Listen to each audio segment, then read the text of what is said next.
Mari kita berdoa. Bapa kami di syurga, kami bersyukur dan memuji Engkau. Kami berdoa agar Roh Kudus membimbing kami untuk mendengar firman-Mu, terutamanya surat yang ditulis oleh Paulus kepada jemaat di Galatia, di mana ia masih berfungsi, masih uh, praktikal bagi gereja kita pada hari ini.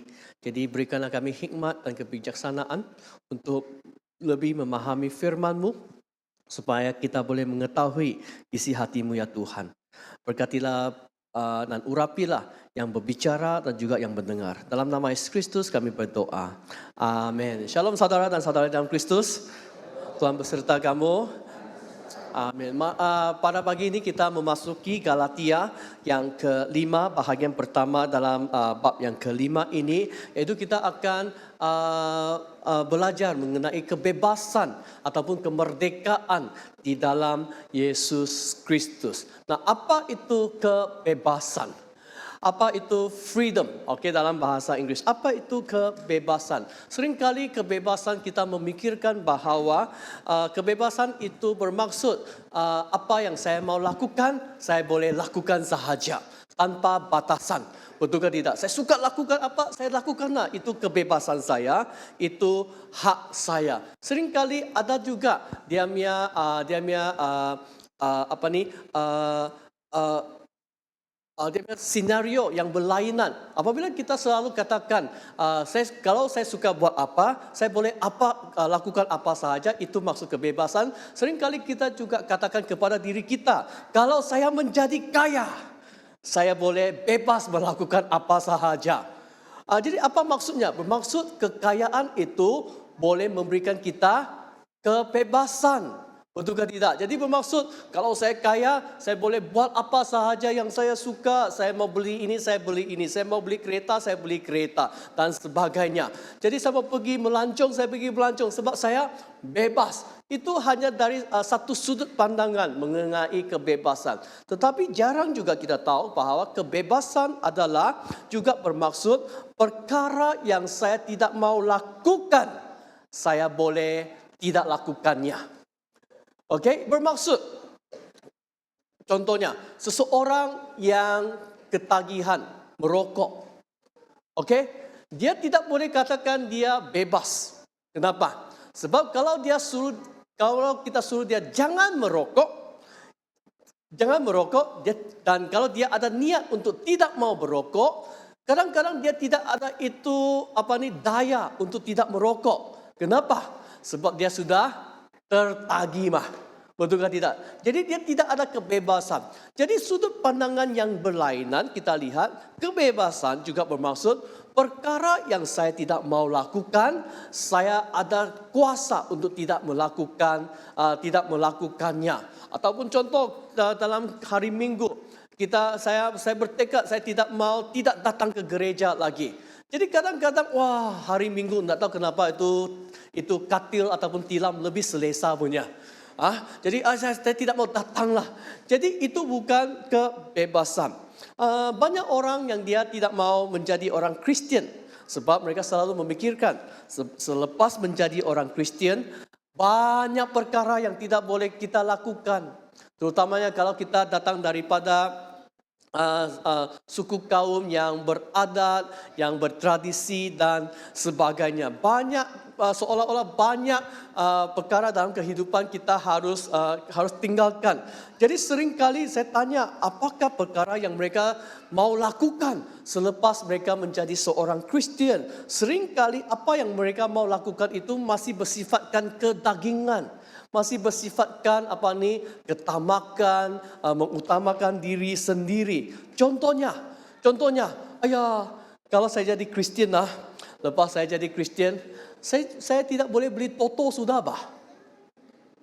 Betul ke tidak? Saya macam tidak boleh sebab Alkitab walaupun tidak cakap tak boleh beli toto, tetapi dia suruh saya tidak boleh tamak. Beli toto itu kesukaan saya. Jadi Kristian tak boleh beli toto, tak mau jadi Kristian lah. Ataupun kalau saya jadi Kristian bolehkah saya jangan setiap minggu pergi ke kebaktian? Jadi Kristian setiap minggu pergi ke kebaktian, penat Setiap minggu satu kali. Tetapi setiap minggu pergi makan boleh juga. Pergi makan besar dan sebagainya. Ataupun kalau saya jadi Kristian lah, bolehkah saya tidak mau memberi persepuluhan dan persembahan? Tetapi setiap minggu pakai uang beli toto boleh. Kamu faham atau tidak? Jadi banyak orang merasakan menjadi Kristian itu tidak ada kebebasan. Tetapi kalau kita memikirkannya secara mendalam dan terperinci. Orang yang melayani Tuhan, orang yang boleh memberikan persepuluhan dan persembahan, orang yang setia datang menyembah Tuhan setiap minggu adalah orang yang benar-benar ada kebebasan dalam Yesus Kristus. Amin. Kenapa? Sebab pertama, kita lihat hari ini banyak orang sibuk, selalu risau bahawa mereka tidak akan ada wang yang mencukupi untuk masa hadapan mereka, keluarga mereka dan juga anak-anak mereka. Jadi mereka mau bertekad, sibuk untuk terus mencari wang hari Minggu. Kalau boleh buka bisnes, kita buat bisnes sahajalah. Kalau kerja jadi cikgu sekolah tidak cukup hari Minggu, waktu yang bagus, saya jual bunga di tamu sana. Wah, bagus kan, ada wang lebih masuk sedikit. Jadi mereka disebabkan kerisauan mereka harus bekerja sampai hari Minggu, tidak ada masa untuk melayani. Kenapa? Sebab orang-orang yang mempunyai pemikiran seperti begini, mereka tidak faham bahawa keuangan dan harta itu telah menjadi belenggu dalam kehidupan mereka, sehingga kehidupan rohani mereka tidak dapat berkembang. Orang-orang yang berpikiran seperti begini adalah orang yang masih dalam perhambaan. Tetapi orang yang bebas melayani.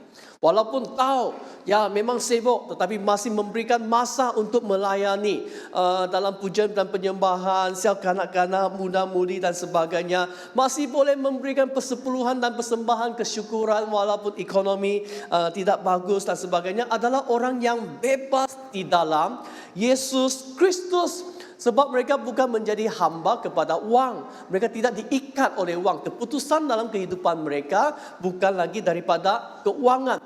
Kita lihat kehidupan Zacchaeus.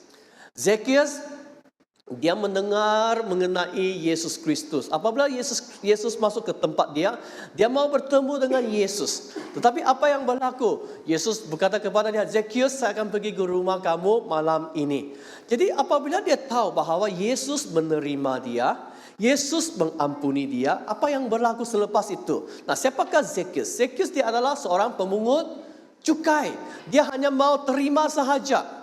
Dia sampai satu tahap dia boleh tipu orang untuk memungut cukai yang lebih banyak supaya dia menjadi orang yang sangat kaya, sebab dia hidupnya seolah-olah wang itu tidak mencukupi, jadi dia pungut lebih banyak.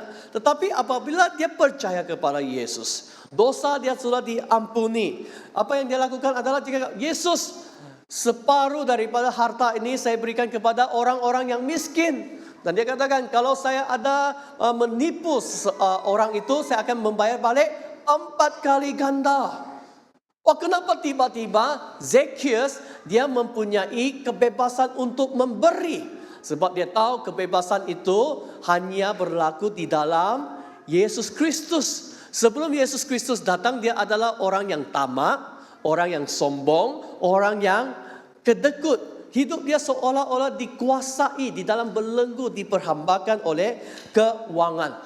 Pada pagi ini kita masuk kepada Galatia pasal 5. Di mana ayat pertama Paulus katakan, kita sungguh-sungguh merdeka, kita telah dibebaskan. Sebab Kristus telah memerdekakan, membebaskan kita. Minggu lalu dalam Galatia 4, kita belajar bahawa kita adalah anak-anak Allah. Kita adalah anak Tuhan, anak-anak yang telah dijanjikan oleh Tuhan. Paulus menggunakan kehidupan Abraham. Kenapa guna kehidupan Abraham? Sebab Paulus dia mau mencabar orang-orang Yahudi ini yang mengatakan bahawa percaya kepada Yesus tidak mencukupi, kamu harus disunatkan, kamu harus mematuhi hukum-hukum Taurat. Jadi orang-orang Yahudi menggunakan Musa. Jadi Paulus mencabar, Musa tidak cukup. Kita mau pergi ke Abraham. Permulaan iman kita, permulaan kehidupan orang Israel. Jadi Abraham dikatakan dia ada 2 anak. Seorang anak dilahirkan oleh hamba dia. Seorang anak dilahirkan oleh istri dia. Anak yang dilahirkan oleh hamba dia adalah hamba. Tidak ada kebebasan. Dia akan menjadi hamba selama-lamanya. Tetapi anak yang dilahirkan oleh istri dia, Sarah dan Ishak anak dia adalah anak yang telah dijanjikan. Kenapa anak ini telah dijanjikan? Nah, kenapa ini sangat penting? Sebab apabila Abraham menjadi seorang bapa, berapa umur dia? 100 tahun. 100 tahun orang jadi datuk, dia jadi bapa. Jadi kalau Abraham menjadi bapa apabila dia berumur 100 tahun, berapa umur Sarah pada masa itu? 80 tahun melahirkan anak. Jadi Paulus dia mau menggunakan bahawa kita adalah anak yang dijanjikan. Kenapa kita adalah anak yang dijanjikan? Sebab sebagaimana Abraham meletakkan iman dia di dalam Tuhan, dia telah dijanjikan anak dia, Ishak, yang dilahirkan secara luar biasa. Dan kalau kita meletakkan iman kita ke dalam Yesus Kristus, kita juga adalah menjadi anak kepada Tuhan melalui Yesus Kristus. Dan kita akan menerima janji-janji dan berkat-berkat daripada Tuhan. Sebab seorang anak ada identiti, ada ibu bapa, baru ada harta, ada berkat. Seorang hamba tidak ada. Dia hanya ada seorang tuan sahaja. Jadi Paulus katakan, percaya kepada Yesus sudah mencukupi. Tak payah pergi sunat lagi.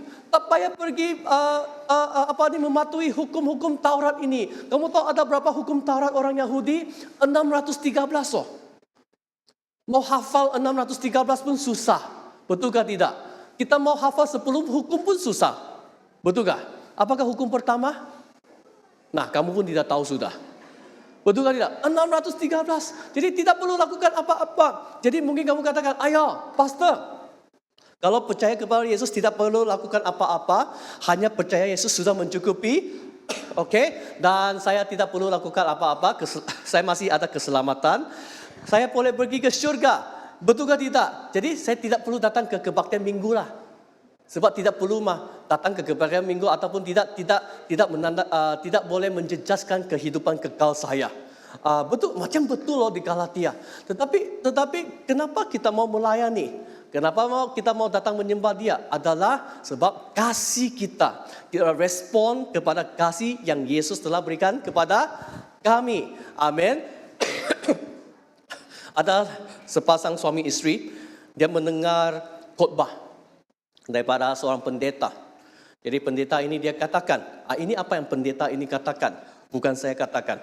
Dia katakan kepada suami-suami di sini, bapak-bapak di sini, saya mau kamu dengar hari ini baik-baik dan jelas-jelas. Jadi suami kamu dengarlah hari ini.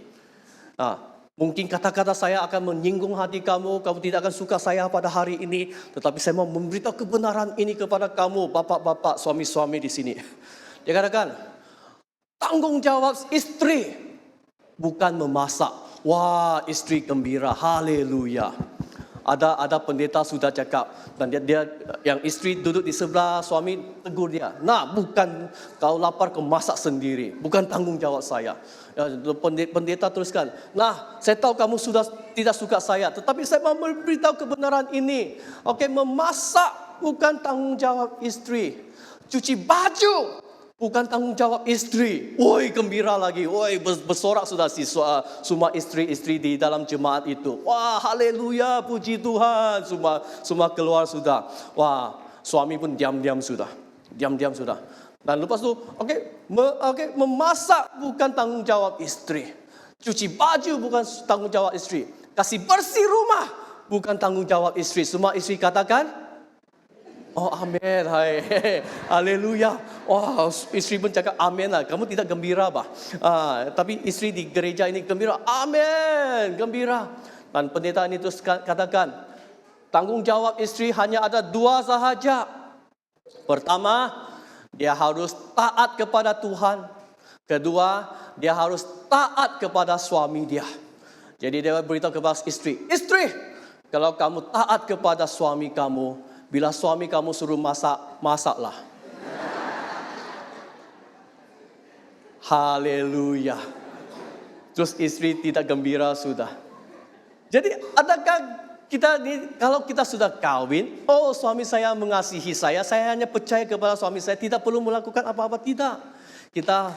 Kita melayani, saling melayanilah suami dan istri adalah respon untuk kasih yang kita berikan bersama-sama. Jadi Tuhan telah menunjukkan kasih dia kepada kami. Kita datang menyembah Tuhan, kita melayani dia adalah memberikan respon kepada kasih dia. Jadi pada hari ini kalau kita letakkan iman kita, percaya kepada Yesus, ya cukup. Memang ada keselamatan sudah. Paulus di sini dia katakan, kebebasan itu datang daripada pengorbanan Kristus. Dia katakan dalam ayat pertama, kebebasan Kristus telah memerdekakan kita. Kristus telah memerdekakan kita. Karena itu berdirilah teguh dan jangan kamu mau lagi dikenakan kuk perhambaan. Dia katakan Kristus telah memerdekakan kita semua. Jadi apabila Kristus telah memerdekakan kami, membebaskan kami, Paulus di sini menyeru kepada umat-umat di Galatia, berdiri teguh. Kamu adalah orang yang bebas. Kenapa kamu mau kena kuk perhambaan lagi? Kenapa kamu mau diperhambakan lagi? Kamu tahu orang yang bebas adalah orang yang selalu dicemburu, kena cemburu oleh orang lain. Sebab kebebasan, mereka mempunyai kebebasan. Orang yang diperhambakan tidak suka orang yang seolah-olah bebas di sini. Jadi Paulus katakan berdiri teguh bermaksud adalah satu perkataan army military, iaitu dari segi ketenteraan. Ia bermaksud kita harus seringkali sedar sebab kamu telah bebas, tetapi masih ada orang yang akan menyerang kamu. Kamu harus berdiri teguh. Kamu harus menolak ataupun melawan segala ancaman-ancaman. Ataupun bagaimana boleh berdiri teguh? Kita berdiri teguh bersama-sama. Jadi kebebasan sejati datang daripada Yesus Kristus sahaja. Kita akan mengalami kebebasan daripada dosa, hukum dan juga rasa bersalah. Jadi kita lihat masalah di Galatia. Mereka sudah dibebaskan. Tetapi pengajar-pengajar hukum Taurat ini katakan tidak cukup. Kamu mesti ikut hukum Taurat. Terutamanya kamu harus disunatkan. Barulah kamu boleh menerima kehidupan yang kekal. Yaitu bermaksud kamu harus lakukan lebih banyak. Barulah kamu boleh rasa keselamatan. Barulah kamu boleh rasa kebebasan itu. Saudara dan saudari dalam Kristus, sudah mungkin 12 tahun ataupun 15 tahun, kita seringkali berdoa untuk revival. Kita berdoa untuk kebangkitan rohani. Sama ada untuk gereja kah ataupun untuk negara kami. Jadi saya seringkali beberapa tahun ini saya seringkali bertanya satu persoalan. Mengapa kami mau kebangkitan rohani? Mengapa kita mau revival untuk gereja ataupun untuk negara kami? Saya juga tanya orang, kenapa kamu mau berdoa untuk kebangkitan rohani? Nah, kalau kamu tidak perasan, setiap kali kami berdoa untuk kebangkitan rohani, apabila situasi politik negara itu tidak memberangsangkan, macam mau kalah sudah dalam undian, berdoa bersama-sama. Kita seringkali berdoa supaya kita ada kerajaan yang kita maukan. Kita mau kerajaan manusia yang kita maukan. Tetapi kita tidak berdoa agar kerajaan Allah bertakhta di negara kami, di dalam gereja kami. Jadi kita berdoa supaya kita ada kerajaan yang bagus, yang tidak ada corruption dan sebagainya. Jadi kenapa kalau ada kerajaan bagus itu bagus untuk gereja, bagus untuk kamu, bagus untuk negara. Kalau ada kerajaan yang bagus, negara pun bagus, ekonomi pun bagus. Kalau kerajaan yang bagus, Kristen boleh bebas untuk boleh bebas di dalam negara kami. Bermaksud kita boleh datang ke gereja setiap minggu. Dalam hati saya macam alasan sahaja, Pak. Sekarang masih bebas pun belum penuh lagi di sini. Kamu faham? Oh, kalau ada ekonomi yang bagus kan, oh ya, kita tidak perlu kerja susah-susah sudah, kerja sedikit gaji tinggi-tinggi punya. Jadi alasan seperti begini, itulah sebab mereka mau berdoa untuk kebangkitan rohani di dalam negara ini. Jadi seolah-olah kita menggunakan alasan yang mementingkan diri sendiri. Bukan, kita tidak melihat, kita mau berdoa untuk kebangkitan rohani dari sudut pandangan Injil, dari sudut pandangan Tuhan. Jadi kita mau kerajaan yang kita mahukan. Cerita ini macam kenal loh. Macam kenal. Macam di buku 1 Samuel, bah. Orang Israel. Mereka tidak mau kerajaan Allah. Mereka mau kerajaan mereka sendiri. Dan kita panggil itu kebangkitan rohani. Kalau kita sama dengan negara lain, Singapura bagus, barulah ada kebangkitan rohani. Tetapi kita tidak pernah berdoa kerajaan Allah untuk datang ke sini. Jadi disebabkan kehendak untuk kebangkitan rohani itu berlaku. Perubahan berlaku di dalam kehidupan kami, keluarga kami, negara kami, gereja kami. Itu disebabkan kehendak itu menjadi mendalam, kita menjadi superstitious, mempunyai pemikiran yang karut sudah, yang superstitious yang takhayul sudah. Jadi sebab kita mau kebangkitan rohani berlaku, jadi kita berdoa 1 bulan, 2 bulan, tidak berlaku, ini sudah 6 bulan, kenapa tidak ada apa-apa berlaku? Jadi kita mula carilah, baca sejarah kebangkitan rohani, revival dan sebagainya. Dan kita lihat, gereja ini pernah mengalami kebangkitan rohani. Kita pergi belajar, apakah metode dia, apakah cara dia, mengapa mereka boleh mengalami kebangkitan rohani. Jadi gereja ini kongsi, sebab kami puasa 24 jam untuk 20 setiap hari untuk 24 bulan. Kita balik daripada konferensi itu, kita mau puasa 24 jam. Jadi kita mau cari 24 orang setiap hari. Satu orang puasa 1 jam. Datang ke gereja kita berdoa. Datang ke gereja berdoa. Memanglah datang ke gereja berdoa sebab buka akaun gereja, elektrik kami yang bayar, bukan kamu yang bayar. 24 jam ada shift. Kita pun mula berdoa, gangho mah. Semangat berdoa, 2-3 bulan, tidak ada berlaku. Tidak apa-apa yang berlaku. Kenapa tidak ada apa-apa berlaku? Sebab slot ini ayah Rospin tidak datang, bah. Dia masuk hospital, lupa doa. Marah Rospin sudah. Pemikiran karut sudah makan. Disebabkan kamu tidak berdoa. Jadi tiada kebangkitan rohani sudah. Jadi kita pergi cari gereja lain. Kenapa ini ada kebangkitan rohani untuk anak-anak muda, youth? Kita tanya, macam mana kamu buatlah? Kita belajar daripada mereka. Kita mau cari apa? Method. Cara untuk kebangkitan rohani. Jadi kita bilang, gereja kami ada banyak anak muda sebab kami buka Starbucks di depan gereja, bah. Kita kasih free coffee. Ada free coffee baru ada anak muda. Jadi saya pun sudah buka cafe. Tadi tidak ada banyak anak muda juga. Banyak yang lari lagi. Kamu paham? Jadi kita mula berpikiran takhayul. Jadi kita mau pergi ikut konferensi ini. Pendeta ini, banyak urapan, kita ikut dia, ikut cara dia. Konferensi di Taiwan, di Indonesia, di Singapura, kita ikut. Kita belajar cara dia. Jadi kita sebenarnya bukan mencari Tuhan.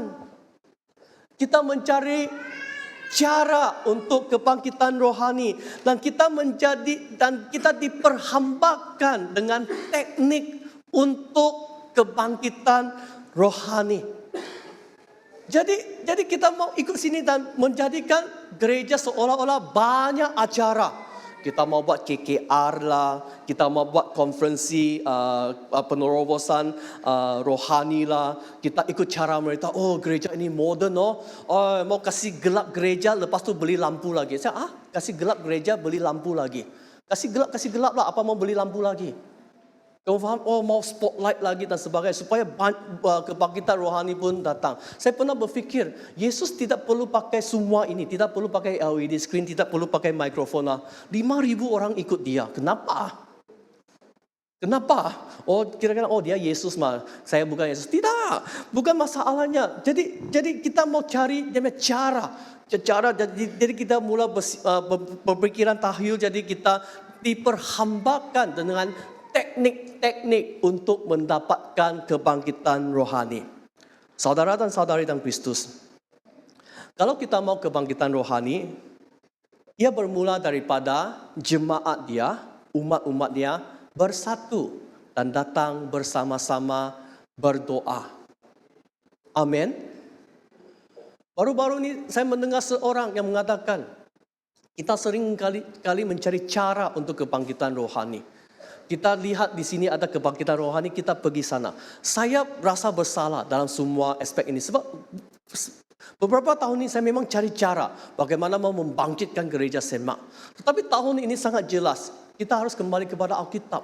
Dan orang ini mengatakan, kebangkitan rohani di setiap tempat adalah berbeza. Kita tidak perlu tiru-meniru cara mereka. Kita tidak perlu, puji Tuhan, ia berlaku di Indonesia. Puji Tuhan, ia berlaku di tempat yang lain. Tetapi kita jangan bersifat tahayul, kalau saya buat ini, Tuhan pasti akan berikan kami kebangkitan rohani. Tidak. Sebagai gereja Saint Mark, kita ada identiti kami tersendiri. Kita mau lihat bersama-sama. Tahun ini saya rasa sangat jelas. Tuhan memberitahu kami, kalau kita bersatu bersama-sama, 3 zon bersama-sama, kebangkitan rohani akan berlaku. Jadi Paulus katakan, kadang-kadang kita tidak percaya kalau kita ada Yesus, sudah ada kebangkitan rohani. Kenapa mesti mau ada Starbucks baru ada kebangkitan rohani? Kalau satu hari gereja itu tidak ada Starbucks, macam mana? Anak muda tidak akan datang. Gereja tidak boleh tidak ada Yesus. Tetapi gereja boleh tidak ada Starbucks ataupun kafe dan sebagainya. Kebangkitan rohani bermula daripada Yesus Kristus, kebebasan itu bermula daripada Yesus Kristus. Jadi Paulus di sini memberikan amaran, jika kita menambah sesuatu kepada Yesus, kita tidak percaya bahwa kebangkitan rohani itu bergantung kepada Yesus Kristus. Dan kita mau lakukan ini, kita mesti puasa dan sebagainya. Berdoa itu bagus, puasa itu bagus, tetapi kalau kita mula menyembah kalau kita mula menyembah doa menjadi berhala kepada kami, kebangkitan rohani tidak akan berlaku. Amin.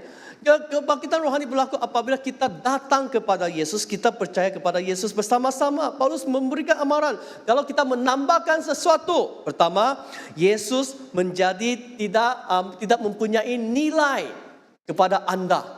Jadi kita lihat gereja ini, banyak orang muda. Kenapa banyak orang muda percaya kepada Yesus? Sebab ada Pak Kopi di depan gereja mereka. Jadi kalau satu hari Pak Kopi bankrupt, tidak ada orang datang. Jadi bermaksud Pak Kopi itu lebih bernilai daripada Yesus di dalam gereja, Itulah kita mau tambah sesuatu supaya lebih ramai orang boleh datang ke gereja. Tetapi orang akan percaya kepada Tuhan bukan sebab semua kebendaan ini. Disebabkan hidup yang berubah, yang berlaku di dalam hidup Anda. Yang kedua, kalau kita menambahkan sesuatu, kita sudah jatuh dari kasih karunia Tuhan. Ini yang sangat serius. Kita keluar daripada kasih karunia Tuhan. Jadi Yesus, dia memberikan kami kebebasan. Kenapa? Bukan untuk kepentingan kami sendiri. Sebab dia mau kita memenuhi hukum Allah. Nah, saya mau tanya di sini, apakah hukum yang terutama di dalam Alkitab? Kita selalu dengar setiap minggu kan. Jadi dalam Matius ada seorang peguam, lawyer.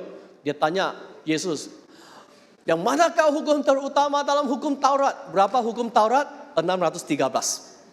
Tetapi Yesus dia hanya membuat kesimpulan. 2 sahaja yang paling penting. Pertama, kamu harus mengasihi Tuhan dengan segenap hati, jiwa, dan akal budimu. Dan yang kedua adalah mengasihi sesama manusia seperti kamu sendiri. Jadi Tuhan katakan di sini, hukum Taurat yang paling utama adalah mengasihi Tuhan dan mengasihi sesama. Mengapa orang-orang Yahudi ini pergi ikut hukum, mematuhi semua hukum Taurat? Kenapa sampai tahap mereka sanggup disunatkan? Sebab mereka mau menunjukkan kasih mereka kepada Tuhan. Paulus cakap ataupun Yesus cakap, bagus, bagus. Tetapi yang kedua, mengasihi Tuhan, mengasihi manusia, kasih sesamamu manusia seperti diri kamu sendiri. Jadi Paulus juga sama, dia memberikan cabaran di sini. Dia katakan sebab, kita baca bersama-sama, 1, 2, 3. Sebab oleh roh dan kerana iman kita menantikan kebenaran yang kita harapkan. Sebab bagi orang-orang yang ada di dalam Kristus, hal bersunat atau tidak bersunat tidak mempunyai suatu arti. Hanya iman yang bekerja oleh kasih. Wah, Paulus di sini cabar kau. Ini orang-orang Yahudi, pengajar hukum Taurat ni. Sebab di dalam Kristus, sunat ataupun tidak, ia tidak mempunyai suatu arti. Bermaksud, kamu datang ke gereja setiap minggu ataupun tidak, kamu berdoa 24 jam ataupun tidak, kamu puasa 50 hari ataupun tidak ada sesuatu arti. Kalau iman kamu tidak bekerja oleh kasih. Apa maksudnya? Kalau kamu tidak saling mengasihi di antara satu sama lain. Kalau kamu tidak pergi memberitakan Injil. Kalau kamu tidak membantu orang yang memerlukan, sunat ataupun tidak ada gunanya saudara dan saudari dalam Kristus. Jadi apa yang Yesus mau katakan di sini adalah apa yang penting bagi Tuhan, bukan apa yang kamu lakukan dari segi luaran. Tetapi sama ada kamu ada praktikkan apa yang kamu belajar. Jadi selepas 90 hari baca Alkitab perjanjian baru ini, kamu habis ataupun tidak apa. Padri masih mengasihi kamu. Yesus masih mengasihi kamu. Kamu masih boleh pergi ke syurga. Amin. Oh, kok ini amin, maksudnya banyak tidak bacalah. Jadi apa yang paling penting Paulus cabarkan kita di sini, kita praktikkan. Jangan cakap kita, saya orang Kristen, tetapi tidak selalu bergaduh. Jangan cakap, saya pandai berdoa dalam bahasa roh. Saya berdoa dalam bahasa roh, tetapi dalam bahasa Malaysia kita mengumpat orang. Apa yang Paulus katakan di sini, kamu semua hukum Taurat ini tidak ada artinya kalau kita tidak mengasihi di antara satu sama lain. Semalam dalam kebaktian penetapan, Bishop Kenneth mencabar kami. Apabila kita mengasihi, Tuhan dimuliakan. Apabila kita mengasihi, Tuhan telah dimuliakan. Jadi maklumat utama untuk kebebasan bukan untuk diri kita. Ya, kita telah dibebaskan. Tetapi Paulus di sini dia mau mengatakan bahwa ada maklumatnya kenapa Tuhan membebaskan kami. Supaya kita boleh saling melayani seorang akan yang lain oleh kasih. Kita telah menerima kasih daripada Tuhan. Jadi kita harus mengasihi di antara satu sama lain. Jadi Kristus memerdekakan kita supaya kita boleh melakukan perkara yang dicintai oleh Tuhan, yang diperkenankan oleh Tuhan, bukan perkara yang kami suka. Yesus memerdekakan kami supaya kita melakukan apa yang Tuhan mau lakukan, bukan apa yang kami mau lakukan. Kita kembali kepada soal kebangkitan rohani, revival. Seringkali kita berdoa supaya kebangkitan rohani berlaku apabila Tuhan mendekati, hadir, turun kepada umat-umat Dia. Cara berdoa seperti begini salah. Tidak berasaskan Alkitab. Bagaimana kebangkitan rohani berlaku? Kebangkitan rohani yang diperkenankan, yang dirindukan oleh Tuhan adalah apabila umatnya kembali kepada Dia. Bukan kita berdoa, Tuhan datanglah kepada mereka. Apa yang Alkitab katakan? Apa yang Alkitab katakan? Dekatilah aku dan aku akan mendekati kamu. That is revival. Kebangkitan rohani berlaku apabila kita semua, gereja semak, bersama-sama mendekati Tuhan. Barulah Tuhan mendekati kami. Itu kebangkitan rohani. Kita bukan berdoa, ya kita rindu Tuhan mendekati kami. Kita tanya-tanya, kenapa Tuhan tidak mendekati kami? Alkitab jelas memberitahu kami. Daripada buku Kejadian sampai terakhir, Tuhan selalu mau mendekati kami. Tuhan selalu mau mendekati kami. Disebabkan dosa, kita tidak dapat mendekati Tuhan. Tetapi melalui Yesus Kristus, sekarang kita boleh mendekati Tuhan. Kita ada peluang, tidak ada alasan untuk tidak mendekati Tuhan. Jadi kalau kita mendekati Tuhan, Tuhan akan mendekati kami. Jadi Tuhan membebaskan kita. Apa yang disukai, diperkenankan oleh Tuhan adalah supaya umat-umat Dia, anak-anak Dia, gereja-gereja Dia bersama-sama datang mendekati Tuhan. Undang hukum yang terbaik hanya boleh menghalang kita daripada berbuat dosa. Tetapi ia tidak dapat mengubah seseorang. Kita lihat sekarang sudah mungkin 6 tahun undang-undang telah dilaksanakan. Yaitu kita tidak boleh merokok di restoran, betul kan tidak? Selalu pergi restoran ada satu sign, no smoking. Tetapi masih ada orang merokok juga. Tidak takut itu denda, tidak takut itu compound dan sebagainya. Ada undang-undang. Tetapi adakah undang-undang jangan merokok di sini, jangan merokok di sana boleh mengubah seseorang itu tidak merokok? Tidak. Apa yang boleh mengubahnya? Dia tidak boleh menghalang, dia tidak boleh mengubah. Okay? Dia paling baik pun boleh menghalang. Mungkin tempat ini kamu tidak merokok. Tetapi pergi di restoran punya tandas, wah bau rokok. Jadi ia tidak boleh mengubah seseorang. Ia hanya paling baik pun menghalang sahaja sementara waktu. Kasih adalah penggenapan hukum. Dan pelayanan adalah aliran semula jadi daripada kehidupan yang dipimpin oleh Roh Kudus. Jadi kenapa Yesus harus disalibkan di atas kayu salib? Kenapa? Sebab hukum. Sebab dia menerima hukuman kami, dia datang untuk memenuhi hukuman tersebut. Apakah hukuman tersebut? Setiap orang yang berdosa harus mati. Tetapi Yesus datang ke dunia ini, dia tanpa dosa, dia mengambil dosa kami, dia menjadi domba tersebut, dikorbankan dan Tuhan senang dengan kami telah dibebaskan oleh dosa. Itulah sebabnya Paulus katakan, demi kemerdekaan Yesus telah membebaskan kami. Kenapa? Semua hukum Taurat ini, 613 hukum-hukum Taurat ini telah dipenuhi oleh Yesus Kristus di atas kayu salib. Termasuk bersunat, tak payah kamu bersunat lagi. Tak payah buat ini dan buat itu lagi. Kamu masih boleh berdoa, tetapi jangan fikirkan kalau kamu berdoa saya mesti dengar kamu. Sebab tidak ada apa-apa yang kami boleh lakukan lagi boleh mengubah kehidupan kami. Amin.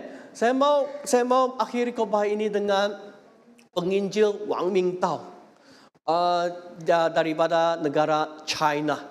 Saya difahamkan semalam bahawa bishop yang ketiga kami, Bishop Luke Chua, dia merupakan hanya seorang bishop sahaja. Saya tak mau cakap seluruh dunia lah, mungkin di Asia Tenggara, Anglican. Bishop Anglican, dia merupakan seorang sahaja yang datang daripada negara China. Pada masa itu saya fikir mungkin dia dipengaruhi oleh Wang Mingtao. Jadi penginjil Wang Mingtao ini, apabila negara China belum diperintah oleh kerajaan komunis, mereka bebas memberitakan Injil. Negara China pernah mempunyai sekolah Alkitab, sekolah-sekolah agama Kristen dan sebagainya. Dan apabila kerajaan komunis datang, memimpin negara China, mereka mula memberikan banyak peraturan untuk mengawal kegiatan-kegiatan gereja. Jadi mereka orang-orang Kristian, penginjil-penginjil gereja-gereja dipaksa untuk menandatangani satu persefahaman bahwa gereja di bawah kuasa kerajaan sudah. Jadi Wang Mingtao pada masa itu dia memikirkan, kalau saya tidak ikut perintah, saya akan dipenjarakan. Kalau saya dipenjarakan, bagaimana saya memberitakan Injil? Jadi dia memberikan alasan beginilah. Jadi dia pun berkompromi sudah, dia tanda tangan. Selepas dia tanda tangan, dia tidak ada kebebasan. Dia tidak ada rasa kedamaian dan keamanan. Dan firman Tuhan terus berbicara kepada kami. Kamu Petrus, kamu menyangkal saya. Wah, itu firman Tuhan selalu masuk kepada pemikiran dia, pendengaran dia. Kamu Petrus, kamu menyangkal saya. Dia sampai dia jadi macam orang gila. Dia pergi ke keluar jalan, dia cakap, saya Petrus, saya menyangkal Yesus. Saya Petrus, saya menyangkal Yesus. Orang luar tengok dia, orang gila. Sampai satu kali dia tidak tahan. Dia membilang kepada istrinya, saya tidak tahan sudah. Selepas saya tanda tangan itu, saya tidak ada kedamaian. Dan dia pergi kembali kepada kerajaan. Saya tidak mau ditakluki, tidak mau dikuasa oleh kerajaan ini. Ini adalah kerajaan Allah. Selepas dia menyangkal apa yang dia lakukan, dia terus dipenjarakan bersama dengan istri dia. 22 tahun di dalam penjara. Di dalam satu special punya penjara. Di sana dia dipukul, dia ditumbuk, dia ditendang dan sebagainya. Selepas 22 tahun apabila Wang Mingtao keluar daripada penjara, tiada gigi sudah, kaki sudah patah. Dan apabila dia keluar, dia memberikan satu kesaksian. Seperti dia mengatakan, dia mempunyai lebih banyak kebebasan apabila dia berada di penjara daripada dia berada di luar menyangkal Yesus. Kenapa dia dipenjarakan? Sebab Yesus. Dia katakan, saya lebih banyak kebebasan dalam penjara. Saya tidak tahulah, kamu cuba masuk dululah. Sekarang saya sudah atur 2 orang staf kami masuk penjara, pelayanan, bukan masuk penjara, penjara untuk pelayanan. Si Clarice dan si Dulos mau masuk penjara. Okey, di penjara ada banyak kebebasan. Sebab kebebasan itu datang daripada Kristus. Lagu hymns ini dalam bahasa English yang menyenangkan hati dia. Ayat yang terakhir, stanza yang kelima, heavenly peace, divinest comfort. Kedamaian daripada syurga, penghiburan daripada Tuhan. Dan dia katakan begitu yakin, Jesus do all things well. Yesus melakukan semua perkara dengan baik. Ini yang menjadi kekuatan dia selama 22 tahun. Apabila dia berada di dalam penjara. Kebebasan datang daripada Kristus. Banyak kita bukan berada di dalam penjara, tetapi hidup kita seolah-olah tiada kebebasan. Banyak orang yang tidak dapat datang ke gereja sebab masih diperhambakan dengan pengajaran-pengajaran duniawi ini.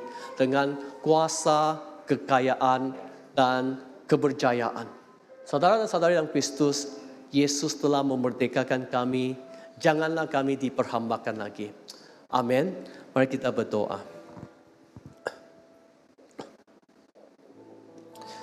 Bapa kami di syurga, kami bersyukur dan berterima kasih. Pimpinlah kami ya Tuhan. Kita percaya bahawa gereja Semak telah dibebaskan. Biarlah kami belajar untuk saling mengasihi, bersatu di dalam zon bahasa Malaysia dan juga di antara zon bahasa English, Cina dan juga bahasa Malaysia. Kami mau berkumpul bersama-sama sekali lagi, bersatu sekali lagi, mendengar isi hati Tuhan, bagaimana kebangkitan rohani, kebebasan boleh berlaku di dalam gereja Semak. Roh Kudus pimpinlah kami. Dalam nama Yesus Kristus kami berdoa. Amin.